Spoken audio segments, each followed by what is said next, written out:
Photosynthesis. Have you ever wondered how do plants eat sunlight, produce oxygen, and why are they green? The answer is photosynthesis. ATP and NADPH are electron carriers. They store electrons in phosphate groups needed for photosynthesis. Carbon dioxide in water becomes 1 glucose and 6 oxygen.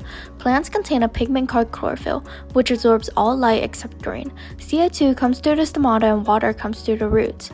Photosynthesis occurs in the chloroplast in plant cells, which contain a fluid called the stroma. The structures inside are called thylakoids, containing a fluid called the lumen. Photosynthesis occurs in two parts, the light-dependent cycle and the Calvin cycle. Light-dependent cycle occurs in the thylakoid membrane.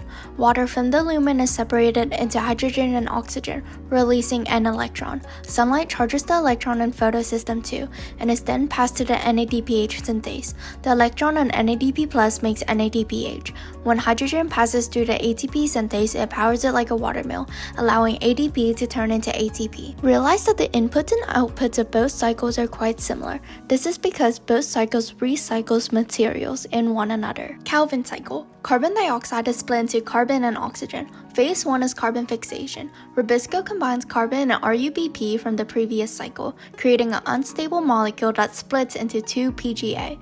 Phase 2 is reduction. 2-ATP adds a phosphate group, making 2-BPGA. Then 2-NADPH removes a phosphate group, creating 2-G3Ps. Phase 3 is regeneration.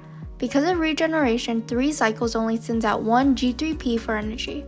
3 cycles create 6 G3P. 5 of those continue and 1 leaves. 3 ATPs rearrange the 5 G3P to 3 RuBP for the next cycle. In summary, plants produce oxygen as a byproduct of making energy, and they eat through the light-dependent and independent reactions, and appear green because chlorophyll absorbs all light colors except green.